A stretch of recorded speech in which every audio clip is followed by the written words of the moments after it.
வணக்கம். நான் இன்றைக்கி இந்த வீடியோவில் ஃப்ரூட் கஸ்டர்ட் பண்ண போகிறேன். அதுக்கு தேவையான பொருட்கள் எடுத்து வச்சுருக்கேன். 300 பால், 300 அதில் கொஞ்சம் ஒரு 50 அளவு இந்த கஸ்டர்ட் பவுடர் கலக்கணும், அந்த பொடியை கலக்கணும். அதுக்காக கொஞ்சம் எடுத்து வச்சுருக்கேன். அது மாதுளம்பழம், பப்பாளி பழம், வாழைப்பழம், சப்போட்டா, ஆப்பிள். தேவையான சுகர் எடுத்துக்கலாம்.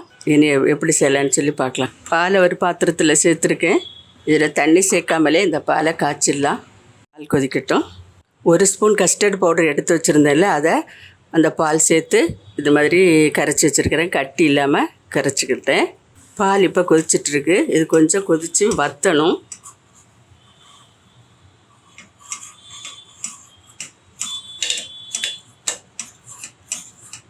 கொஞ்சம் கொதிக்கட்டும். அடுப்பை குறைச்சி வச்சுருக்கேன். ஒரு 4 ஸ்பூன் சுகர் எடுத்துருக்கேன். அது இதில் சேர்த்துடலாம். சர்க்கரை நல்லா கரையட்டும். இப்போ நம்ம இதோட கஸ்டர்ட் பவுடர் கலந்து வச்சுருக்கிறத இதில் சேர்த்து விட்டுடலாம். கொஞ்சம் கொஞ்சமாக ஊற்றி கலந்துக்கலாம்.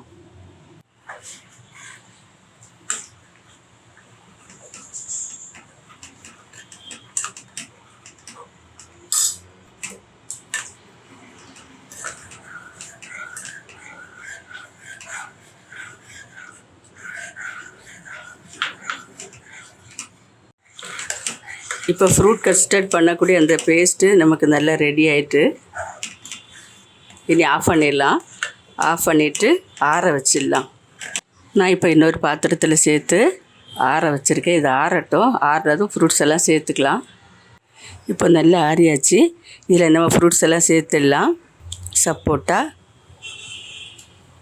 பப்பாளி பழம், வாழைப்பழம், ஆப்பிள், மாதுளை இவ்வளோ சேர்த்துடலாம். நீங்கள் வீட்டில் என்ன ஃப்ரூட்ஸ் உங்களுக்கு கிடைக்குதோ அதை நீங்கள் சேர்த்துக்கோங்க. இவ்வளோதான். இதை நான் 2 பவுலில் சேர்த்துக்கிறேன். நீங்களும் இது மாதிரி வீட்டில் செய்து உங்கள் குழந்தைகளுக்கு கொடுத்து அசத்துங்க. ரொம்பவே நல்லாயிருக்கும். ஃப்ரூட்ஸ் எல்லாம் சேர்த்து இது மாதிரி சாப்பிட்டாங்கன்னா பிள்ளைகளுக்கு ரொம்ப சந்தோஷமாகவும் இருக்கும். எல்லோருமே இது நல்லா விரும்பி சாப்பிடுவாங்க.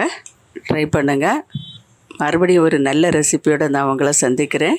மறக்காமல் லைக் பண்ணி கமெண்ட் பண்ணுங்கள், சப்ஸ்கிரைப் பண்ணுங்கள். நன்றி. God bless you. இதை இனி கொஞ்சம் ஃப்ரிட்ஜில் வச்சிடலாம்.